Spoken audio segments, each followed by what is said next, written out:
this? Is your administration? Well, we're going to get it done. The Democrats have caused the problem on food stamps. Of course, all they have to do is sign. And, you know, if they sign, I'll meet with them. They're all saying... Yeah, they should have passed away for their own sakes earlier.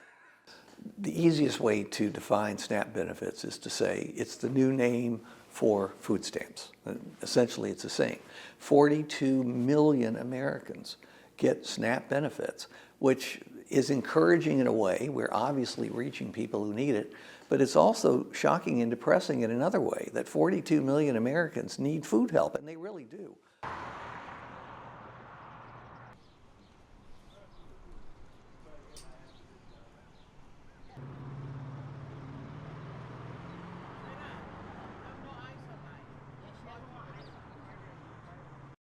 I don't know what I would eat because I rely on that to expect to eat for the month.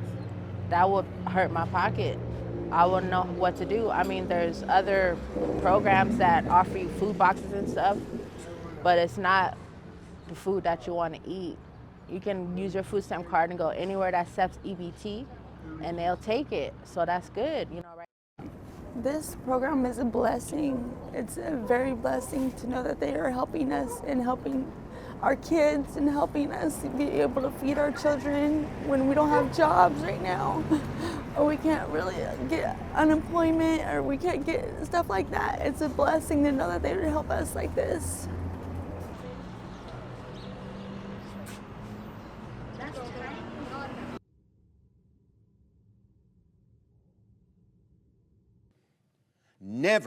Never before in American history, not once under a Democratic president or Republican president, has SNAP funding lapsed during a shutdown.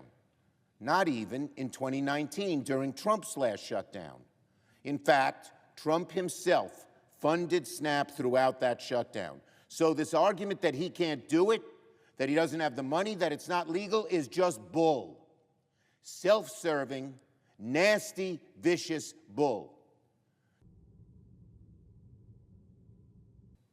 And he's saying, the hell with you. I need you to be my hostage for political purposes because I don't want to provide health care for the American people. Mr. President, The Majority Leader. SNAP recipients shouldn't go without food. People should be getting paid in this country. And we've tried to do that 13 times. And you voted no 13 times. This isn't a political game. These are real people's lives that we're talking about. And you all have just figured out, 29 days in, that, oh, there might be some consequences. There are people who run out of money. Yeah, we're 29 days in.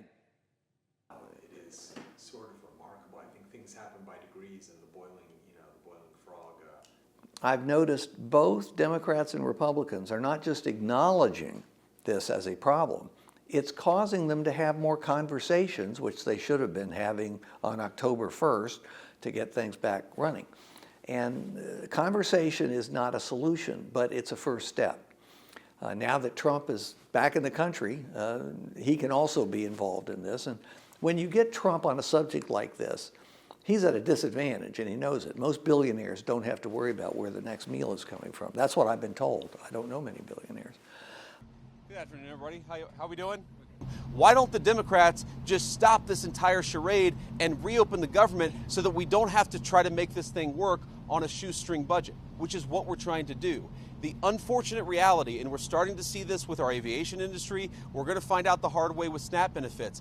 The American people are already suffering, and the suffering is going to get a lot worse. Not because the President of the United States has failed to make the shutdown painless. He's tried to do everything that he can to make it as unpainless as possible. The reason that pain is coming and the reason it's building is because we're not passing the clean bill to reopen the government. It's a very easy thing to do. But it's reached the people who make the decisions, and they realize as they think about it, this is potentially a disaster. They can get through a week or two. They can send extra money and food to the food banks. But if it goes on, then you can imagine what the TV pieces are going to be like every evening. It's going to be sad and miserable. Her next question was. So that's why today I'm officially declaring an emergency. This is a food emergency, and I want to unleash every tool at our disposal to keep New Yorkers from going hungry.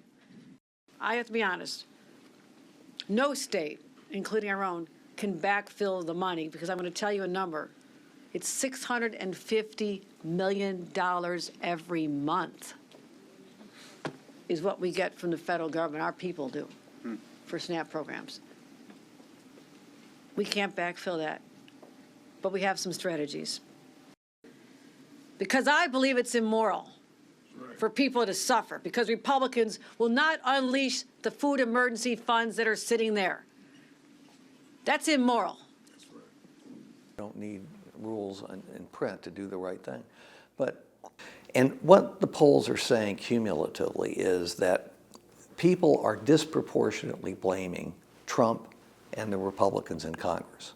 However, it is not by an overwhelming margin. Democrats also have a sizable portion of the population blaming them. And then you have another part of the population, maybe they're the most accurate, blaming everybody, because it's always a bit of both. It tells me there isn't a clear edge for one party, but if you had to pick one, it would be Democrats, and that's what you would think would be true. Republicans control the White House, the Senate, the Supreme Court. You know, what else is there? The bureaucracy, they control that. And so my sense of it is that if Democrats find a way to end this soon, they will end it on a note that will help them, because the public's already tilting toward them. One other point. So I tell them that trash can over there is based on a design by Thomas Jefferson. He used wood and we used plastic.